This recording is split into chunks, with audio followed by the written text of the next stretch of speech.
তোমার ডানেও কাটা, বামেও কাটা, পিছনেও কাটা, সামনেও কাটা। তুমি যদি ওই বন থেকে বের হতে চাও তখন তুমি কিরকম ভাবে বের হবে? এখন আমি আপনি যদি কাটাওয়ালা বাগানের ভিতর দিয়া এক ধর দিয়ে বের হতে চাই, তাহলে আমি আপনি অক্ষত থাকবো? ক্ষত বিক্ষত হয়ে যাবে না কাটার ঘায়ে?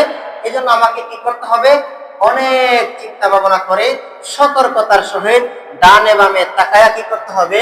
কাটার ঘায়ে যেন আমার শরীরে না লাগে, এরকম ভাবে আমাকে আস্তে আস্তে বনের বাগান থেকে, কাটার বাগান থেকে কি হতে হবে? বের হতে হবে। يا أيها الذين آمنوا اتقوا الله حق تقاته ولا تموتن إلا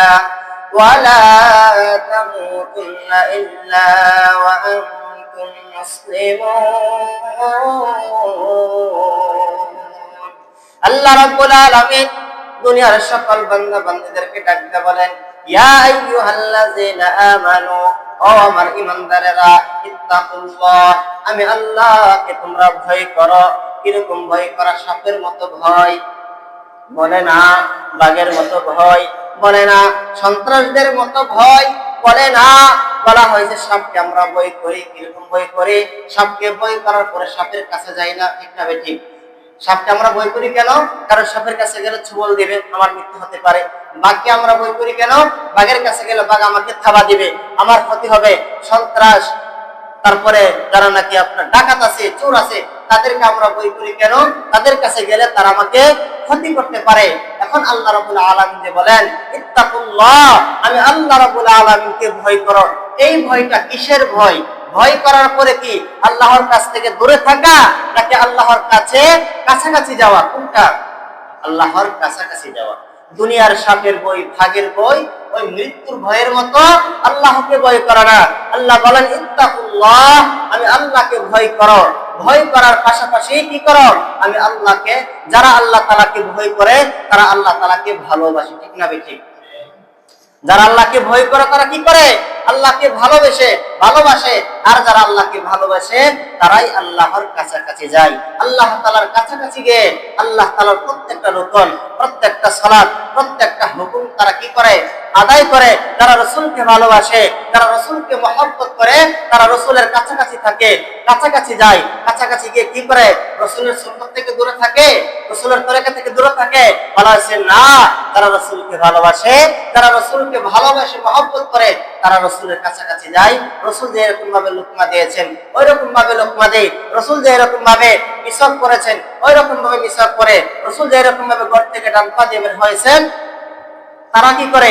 ওই রকম ভাবে ডান পা দিয়ে বের হয়। রাসূল যেরকম ভাবে খানা খাবার সময় দস্তরখানা বিছায়া ডান দিক থেকে অল্প করে খানা শুরু করে, ধীরস্থির ভাবে খাইছে। আবার খানা নিচে পড়ে গেলে ওইটা আবার তুলে খাইছে। ওই রকম ভাবে যারা খানা খায় তারাই রাসূলের কাছাকাছি, তারাই রাসূলের মহব্বত করে। বলেন না সুবহানাল্লাহ। তাহলে আমরা আল্লাহ তাআলাকে যে ভয় করব, কিরকম ভয় করব? আল্লাহর কাছ থেকে দূরে থাকা, নাকি ভয় করে আল্লাহর কাছাকাছি যাওয়া? অবশ্যই আল্লাহর কাছাকাছি যাওয়া। আমিরুল মুমিনিন, ইসলামের চতুর্থ খলিফা হযরত আলী রাদিয়াল্লাহু তাআলাকে জিজ্ঞাসা করা হলো, ইয়া খলিফাতুল মুসলিমিন, যে তাকওয়া কি জিনিস? আমরা কিভাবে তাকওয়া অর্জন করব? আমরা কিভাবে আল্লাহকে ভয় করব? তখন আমিরুল মুমিনিন হযরত আলী রাদিয়াল্লাহু তাআলা উনি বলেন, ও আমার বন্ধুরা শোনো, ও আমার সাথীরা শোনো, তোমাদেরকে যদি কেউ একটা বনের মধ্যে ছেড়ে দেওয়া হয়, যেই বনের চতুর্দিকে শুধু কাটা আর কাটা, তোমার ডানেও কাটা, বামেও কাটা, পিছনেও কাটা, সামনেও কাটা, তুমি যদি ওই বন থেকে বের হতে চাও তখন তুমি কিরকম ভাবে বের হবে? এখন আমি আপনি যদি কাটাওয়ালা বাগানের ভিতর দিয়া এক ধর দিয়ে বের হতে চাই, তাহলে আমি আপনি অক্ষত থাকবো? ক্ষত বিক্ষত হয়ে যাবে না কাটার ঘায়ে? এই জন্য আমাকে কি করতে হবে? অনেক চিন্তা ভাবনা করে সতর্কতার সহিত ডানে বামে তাকায়া কি করতে হবে?